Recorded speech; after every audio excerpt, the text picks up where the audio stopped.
झटपट, पटापट तयार होणाऱ्या शाळेच्या डब्याच्या रेसिपीचा हा आहे आपला 6वा भाग. बरं, रोल बनवायचं म्हटल्यावर जरा झंझटच वाटते नाही का? पण आजचा रोल तुम्ही पाहिलात ना, तर मुलांना तर आवडणारच आहे, पण त्याचबरोबर तुम्हाला सुद्धा खायला खूप आवडेल.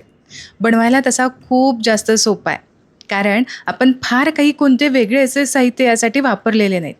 चला बनवूयात आजचा डबा. आपण इथे पनीर रोल बनवणार आहोत. यासाठी 200 ग्रॅम इथं मी पनीर घेतलेलं आहे. बरं, डब्यासोबतच नाश्त्याची सुद्धा मी सोय करते, यामुळं थोडंसं जास्त प्रमाणे घेतलं आहे. आता या पनीरला आपल्याला मॅरिनेट करायचं आहे. अहो, मॅरिनेट म्हणजे काय, आपले साधेसे बेसिकचे मसाले टाकायचे आहेत. थोडीशी हळद घातलेली आहे, आपल्या तिखटाच्या अंदाजानुसार लाल मिरची पावडर घातली, जिरे पूड आणि धने पूड घातलेलं आहे. आवडत असेल तर कोणताही आवडीचा मसाला, पनीर मसाला वगैरे घातला तरीसुद्धा चालेल. रंगाला काश्मीरी मिरची पावडर घातली आणि चवीपुरतीचं मीठ घातलेलं आहे. आता यामध्ये आपल्याला दही घालायचं आहे. असेल दही तर आवश्यक घाला. नसेल तर नाही घातलं तरीसुद्धा चालेल. पण जर दही घालणार असाल ना, तर मात्र घट्ट दही घ्यायचं आणि ते थोडंसं फेटून घ्यायचं. दह्यामुळे छान अशी चव येते. एकदा मी न दही घालता सुद्धा बनवलं होतं. त्यावेळेस मात्र फक्त परतताना तेलाऐवजी बटर घेतलं होतं. मस्त चव आली होती. जरूर ट्राय करून पहा. आता हे आपलं मॅरिनेशन साधं सोपंसं झालं आहे. आता यानंतर काय करायचं, एखादी कढई किंवा पॅन घ्यायचा. यामध्ये मी घेणार आहे थोडंसं तेल. तर इथे तुम्ही बटर घेतलंत ना तरीसुद्धा चालेल. बटर आणि तेल दोन्हीही मिक्स करून घेऊ शकता. एक मध्यम आकाराचा कांदा उभा चिरून घेतला आणि यासोबतच 2 छोट्या आकाराच्या शिमला मिरची होत्या, त्यासुद्धा उभ्या अशा पातळ चिरून घेतलेल्या आहेत. आता या फक्त आपल्याला काही मिनिटांसाठी, म्हणजे साधारण 1-1.5 मिनिटांसाठी मध्यम आचेवरती परतून घ्यायच्यात. काही डार्क रंग किंवा शिजवून वगैरे घेण्याची गरज नाही. तर साधारण 1-1.5 मिनिट परतल्यानंतर यामध्ये आपल्याला टोमॅटो घालायचा आहे. एक मध्यम आकाराचा टोमॅटो असाच उभा मी चिरून घेतलेला आहे. थोडासा पातळ चिरायचा, फार जाड सुद्धा चिरायचा नाही. तो सुद्धा आपल्याला व्यवस्थित मिक्स करून घ्यायचा. आता हे सगळे पदार्थ जे आहेत, ज्या भाज्या आहेत, त्या थोड्याशा सॉफ्ट पडाव्या म्हणून यामध्ये मी मीठ घातलं. जेवढं काही भाज्यांपुरतं लागणारं मीठ आहे ना, तेवढंच मी घातलेलं आहे. कारण पनीर पुरतीचं मीठ आपण आधीच पनीर मॅरिनेट करताना त्यामध्ये घातलं होतं. आता आणखीन 1 मिनिटभरासाठी, म्हणजे हलकासा टोमॅटो सॉफ्ट होईपर्यंत, फारसुद्धा नाही, यावरती अजिबात झाकण वगैरे ठेवायची गरज नाही. आणखीन 1-1.5 मिनिटांसाठी परतून घेतलं आणि आता काय, आपण जे मॅरिनेट करून घेतलेलं पनीर आहे ना, ते यामध्ये घालायचं. बरं, पनीर किती वेळ मॅरिनेट करायचं हे काही मी तुम्हाला सांगितलं नाही. मी इकडे पनीर मॅरिनेट करण्यासाठी ठेवलं, यानंतर भाज्या चिरून घेतल्या आणि अशा परतून घेतल्या. याला साधारण मला 5-7 मिनिटं लागली. किंवा रात्रीच तुम्ही पनीर मॅरिनेट करून असं फ्रीजमध्ये ठेवू शकता. सकाळी पटकन घाईच्या वेळेस होऊनसुद्धा जातं. आणि आता मात्र यानंतर गॅसची फ्लेम अजिबात लो करायची नाही. लो जर केली तर दह्याला खूप पाणी सुटतं आणि खूप गजगजीत असं होतं. गॅसची फ्लेम जी आहे ते मीडियम टू हायच्या मध्ये ठेवायची आणि यानंतर सलग 5-7 मिनिटांसाठी ना छान असं पनीर या सगळ्या साहित्यांसोबत परतून घ्यायचं. तर साधारण आता तुमच्या लक्षात येत असेल की सुरुवातीला थोडंसं परतल्यानंतर पाणी सुटल्यासारखं दिसत होतं, पण आता मात्र थोडं थोडं कोरडं व्हायला सुरुवात झालेली आहे. अगदीच फार कोरडं करायची गरज नाही आहे. थोडंसं पाणी असू द्यात. पनीर आहे परतलं तरी लगेचच ते सॉफ्ट होतं, शिजलंसुद्धा जातं. यामुळे झाकण वगैरे ठेवून परतण्याची किंवा शिजवण्याची अजिबात गरज नाही. सलग 5-7 मिनिटांसाठी हे सगळं साहित्य मी छान परतून घेतलं.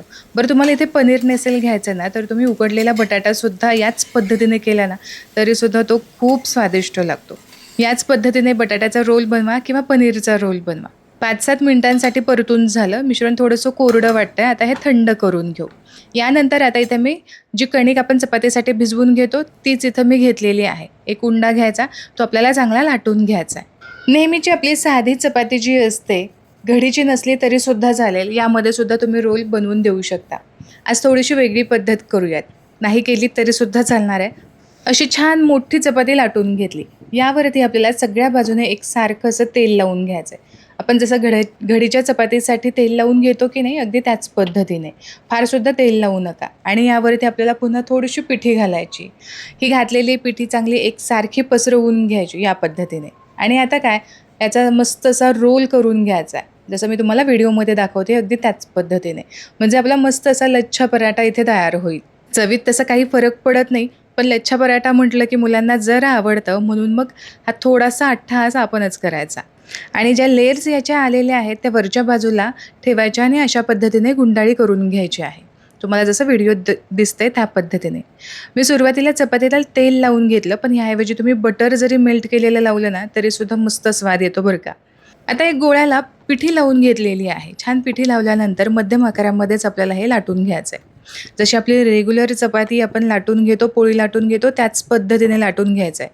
फारसुद्धा जाडं ठेवू नका. रोल आहे म्हणून आपण थोडंसं जाडं ठेवतो, पण मग क्रॅक जाऊ शकतो. म्हणूनच आपल्याला नेहमीप्रमाणे जशी चपाती आपण पातळ लाटून घेतो, त्याच पद्धतीने लाटून घ्यायचं आहे. आता हा पराठा आपल्याला भाजून घ्यायचा आहे. हॉटेलमध्ये किंवा एखाद्या ठेल्यावरती जो रोल मिळतो, तो मैद्याचा बनवलेला पराठा त्यावरती असतो. तो लच्छा पराठा जो आपण म्हणतो ना, तो मैद्याचा असतो. आज आपण इथे मस्त असं गव्हाच्या पिठाचा बनवतोय. तुम्हाला जर कधी मैद्याचा करायचा असेल तरीसुद्धा चालेल, पण आता आपण डब्यांना आणि मुलाला हेल्दीच द्यायला हवं, म्हणून मग गव्हाच्या पिठाचा करून घेतला. दोन्ही साईडने चांगलं शेकून घेतलेलं आहे. मस्त आपला इथे रोल बनवण्यासाठी पराठा तयारच झाला. दोन्ही मी मस्त असं भाजून घेतलेले आहेत. यावरती आवडत असेल तर थोडंसं टोमॅटोचा सॉस लावून घ्यायचा. आवडत असेल तर मेयोनीज लावा, नाही लावलं तरीसुद्धा चालणार आहे. आता यानंतर यावरती आपण जे तयार केलेलं मिश्रण आहे ते थोडंसं थंड झालं की मग आपल्याला रोल तयार करून घ्यायचा.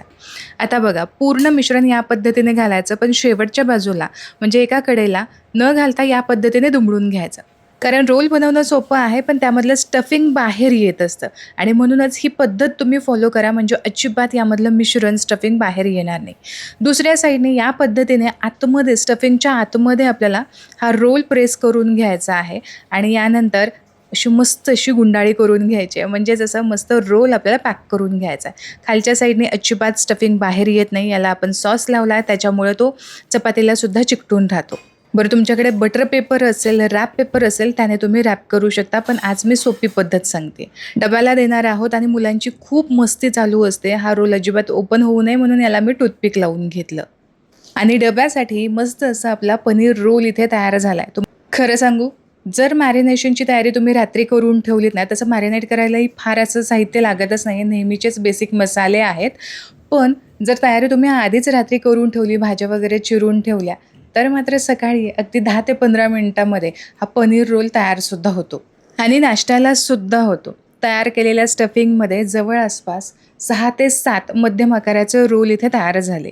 शेवटी तुम्ही रोलमध्ये स्टफिंग किती भरता यावरती सुद्धा किती रोल तयार होतील हे अवलंबून आहे. नक्की ट्राय करून पहा. खूप सोपी रेसिपी आहे, साधीशी आहे, नेहमीच्या आपल्या साहित्यात बनणारी आहे. पनीरऐवजी तुम्ही इथे बटाटा वापरला, उकडलेला बटाटा वापरला तरीसुद्धा चालणार आहे. डब्याच्या अशाच सोप्या भरपूर साऱ्या रेसिपीज मी तुमच्यासोबत शेअर केलेल्या आहेत. आपल्या चॅनलवरती जाऊन नक्की एकदा चेक करा. आशा करते आजची ही डब्याची रेसिपी तुम्हाला आवडली असेल. रेसिपी आवडली तर आपल्या व्हिडिओला नक्की लाईक करा आणि तुमच्या मित्रपरिवारामध्ये सुद्धा ही रेसिपी नक्की शेअर करा. पुन्हा भेटूया अशाच एका डब्याच्या नवीन एका भागामध्ये. तोपर्यंत स्वस्थ राहा आणि मस्त मस्त खात राहा.